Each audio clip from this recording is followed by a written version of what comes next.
నష్టాల బాట పట్టాయి. సో మధ్యాహ్నం ఏం జరిగిందంటారు? ఏం లేదండి, మార్నింగ్ నుంచి చూసాం మనం కేర్ఫుల్ గా అబ్జర్వ్ చేస్తే లాస్ట్ 2-3 డేస్ ర్యాలీ ఏదైతే ఉందో వాళ్ళ 6th డే అనమాట ఇన్ గెయిన్స్. అయితే కాస్త ప్రాఫిట్ బుకింగ్ ఎమర్జ్ అయింది, దట్టు కాస్త హయ్యర్ లెవెల్స్ లో closer to 200 day moving average 5600 level కి రావడం ఈ ప్రాఫిట్ బుకింగ్ స్టార్ట్ అయింది. ప్రాఫిట్ బుకింగ్ తో పాటు కాస్త ఎడిషనల్ షార్ట్ సెల్లింగ్ కూడా కనిపిస్తుంది. వీకెండ్ కాబట్టి చాలా మంది పొజిషన్స్ క్యారీ చేయకపోవచ్చు, నెక్స్ట్ వీక్ సెటిల్మెంట్ కూడా కాబట్టి అన్వైండింగ్ ఆఫ్ పొజిషన్స్ బట్టి కూడా చూస్తే కనుక సెల్లింగ్ వచ్చిందని అనుకోవాలి. But nothing to be worried of అని చెప్పేసి అని అనుకుంటాను. బట్ ఈ వాలటిలిటీ ఏదైతే మళ్ళీ ఈ 3 డేస్ తర్వాత పునరావృతం అయిందో దాంతో కొంచెం ట్రేడర్స్ కి జిటరీగా ఉంది.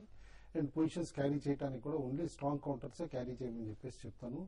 అండ్ ఈ కరెక్షన్ లో కూడా అబ్జర్వ్ చేస్తే కనుక 5500 దగ్గర నిఫ్టీకి చాలా స్ట్రాంగ్ సపోర్ట్ వచ్చింది. 5500 దగ్గర నుంచి రీబౌండ్ కూడా అవటం చూసాం ఇంట్రాడే. కాబట్టి నేను అనుకోవటం ఫ్రెష్ సెల్లింగ్ ఏదైనా నెక్స్ట్ వీక్ అయినా సరే ఆర్ ఇవాళ డే ఎండింగ్ లోనైనా సరే ఆ 5500 లో కింద క్లోజ్ అవుతూ ఉంటేనే కాస్త ఫ్రెష్ వీక్నెస్ జనరేట్ అయిందని అనుకోవచ్చు. అదర్వైజ్ తిరిగి 5600 అటెంప్ట్ చేసి if at all 200 day moving average కూడా క్రాస్ అయితే కనుక మేజర్ ఇంటర్మీడియట్ అప్ ట్రెండ్ లోకి మళ్ళీ మూవ్ అయ్యే పాసిబిలిటీ కూడా ఉందని చెప్పేసి అనుకోవచ్చు. ఓకే అండి, ఇక కాల్స్ చూద్దాం. ఫస్ట్ కాల్ మనకి హైదరాబాద్ నుంచి శ్రీనివాస్ గారు లైన్ లో ఉన్నారు. Hello hello sir. శ్రీనివాస్ గారు చెప్పండి. సార్ ఇది పుంజులాడు, పటేల్ ఇంజనీరింగ్, రిలయన్స్ ఇండస్ట్రీస్, పవర్ గ్రిడ్ సార్ ఎలా ఉంటాయి సార్? ఈ రిలయన్స్ పవర్ గ్రిడ్ అయితే ఎప్పటి నుంచో ఉంచుకోవాలా అలా నేను 1040 తీసుకున్నాను sir Reliance industries. Okay. Power grid వచ్చేసి 98 తీసుకున్నాను. అవి చాలా రోజుల నుంచి అదే రేంజ్ లో తిరుగుతా ఉన్నాయి అటు ఇటుగా. ఓకే. పటేల్ ఇంజనీరింగ్, పుంజులాడు ఇప్పుడు తీసుకోవచ్చా సార్? ఓకే.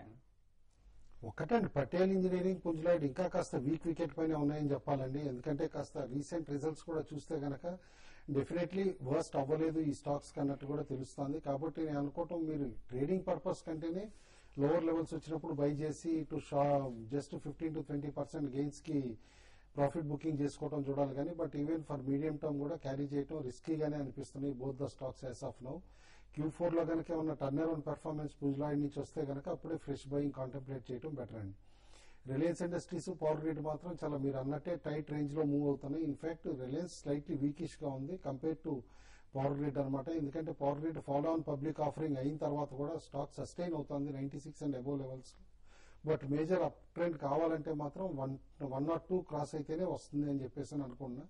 రిలయన్స్ కూడా అన్లెస్ 960, 980 బ్యాండ్ క్రాస్ అయ్యి తిరిగి 1000 అటెంప్ట్ చేయొచ్చు పాసిబిలిటీ కూడా కాస్త కష్టంగా కనిపిస్తుంది. ఎందుకంటే కన్సెంట్ ఆర్డర్ అనేది ఒక హ్యాంగింగ్ సిచ్యువేషన్ ఉంది కాబట్టి కంపెనీకి వన్స్ కన్సెంట్ ఆర్డర్ అయిపోయిన తర్వాత అయితే కనుక స్టాక్ డెఫినెట్లీ కాస్త ర్యాలీ అయ్యే పాసిబిలిటీ ఉంది.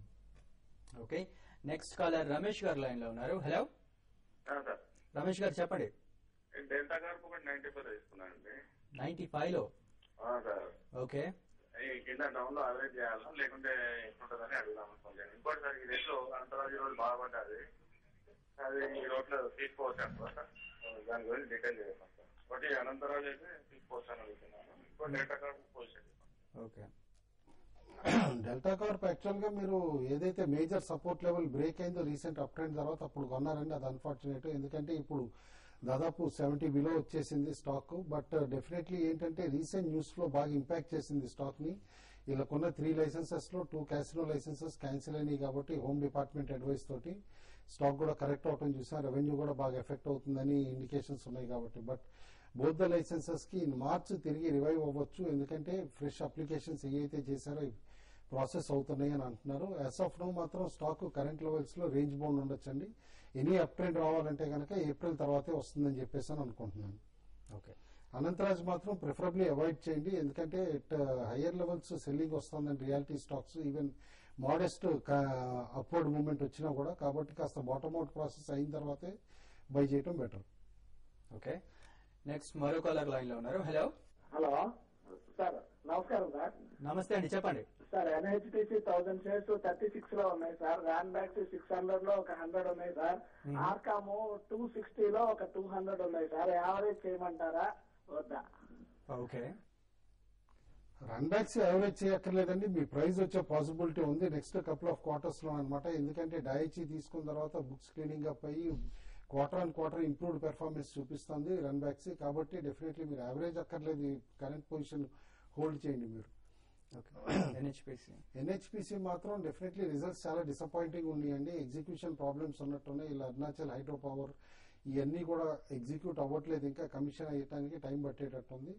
బట్ స్టాక్ రీసెంట్ రిజల్ట్ తర్వాత కూడా పడకుండా ఇక్కడ అయిపోయింది అనమాట. కాబట్టి నేను అనుకోవటం యావరేజింగ్ మీరు స్లోగా చేయండి, మేబీ 25% ఇప్పుడు యావరేజ్ చేయండి, తర్వాత అనదర్ 25% చేయొచ్చు. నెక్స్ట్ క్వార్టర్ రిజల్ట్ తర్వాత బెటర్గా ఉండే పాసిబిలిటీ ఉంది. ఆర్కామ్ మాత్రం recent negative flow of the news వల్ల స్టాక్ బిలో 100 రావటం చూసి ఇన్ఫాక్ట్ ఇవాళ కూడా one of the biggest fall ఉందన్నమాట. 3.5% దాకా కొలాప్స్ అయింది. బేసికల్లీ టెలికామ్ స్కామ్ ఏదైతే నడుస్తుందో 2G స్కామ్, అందులో involvement Swan Telecom which is front company for RCom అని అంటున్నారు. అనిల్ అంబానీ ఇన్వెస్టిగేషన్ కూడా అవటం చూస్తున్నాం మనం. కాబట్టి ఈ బ్యాడ్ న్యూస్ ఉండటం వల్ల సెకండ్ లార్జెస్ట్ టెలికామ్ ఆపరేటర్ అయినా సరే స్టాక్ వీక్ గా ఉందన్నమాట.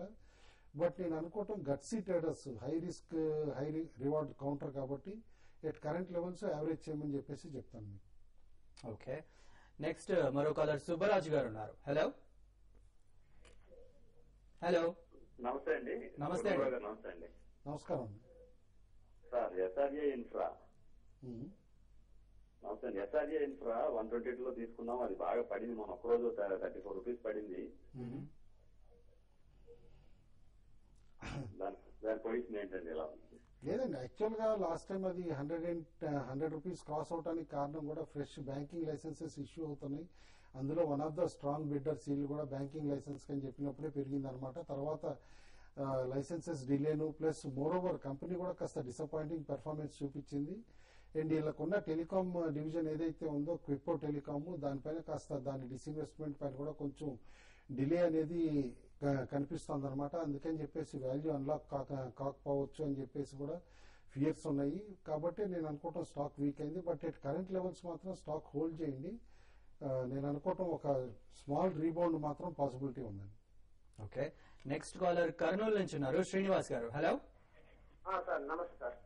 ఓకే శ్రీనివాస్ గారు చెప్పండి. సార్ రిలయన్స్ క్యాపిటల్ నెలకి రెండు కొనొచ్చా సార్ ఈ రేట్ లో అని? రిలయన్స్ క్యాపిటల్ నెక్స్ట్ ఏదన్నారు? నెల్కాస్ట్. ఓకే, ఇది Nelcast. Nelcast recently bulk dividend ఇవ్వడం కూడా అయిందండి. వన్స్ లార్జ్ డివిడెండ్ అయిపోయిన తర్వాత స్టాక్ కొంచెం వీక్ గా ట్రేడ్ అవడం కూడా చూసాం. యాజ్ ఆఫ్ నో మాత్రం అవాయిడ్ చేయమని చెప్పేసి చెప్తాను. ఫ్రెష్ బయింగ్ చేయాలంటే అనదర్ 10% డిక్లైన్ వచ్చిన తర్వాతే బై చేయమని చెప్తాను. Reliance capital, Reliance capital and Reliance infra రెండు కూడా ఇవాళ వీక్ అవటం చూసామండి, తిరిగి స్టాక్స్ అనమాట.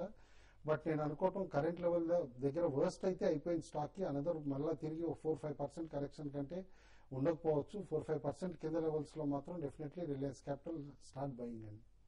ఓకే, ప్రస్తుతానికి మార్కెట్ కాస్త ఫ్లాట్ గానే ట్రేడ్ అవుతుందని చెప్పుకోవచ్చు. Sensex 18 points, Nifty around 9 points loss లో ట్రేడ్ అవుతుంది. ఇప్పుడు షార్ట్ బ్రేక్ తీసుకుందాం. బ్రేక్ తర్వాత మరిన్ని కాల్స్ చూద్దాం.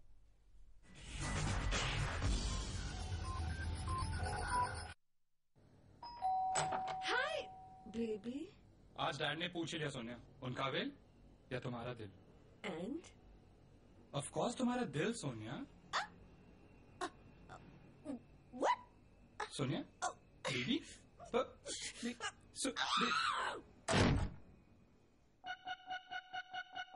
Does your mobile operator also love you only for your money? It's time to break up. Keep your number and get on the Hutke service. Virgin Mobile. What maintenance? Resignation. ఇక్కడ కుర్చీలు మరీ కూర్చోవడం లేదు sir. Sir, resignation. ఒకరిని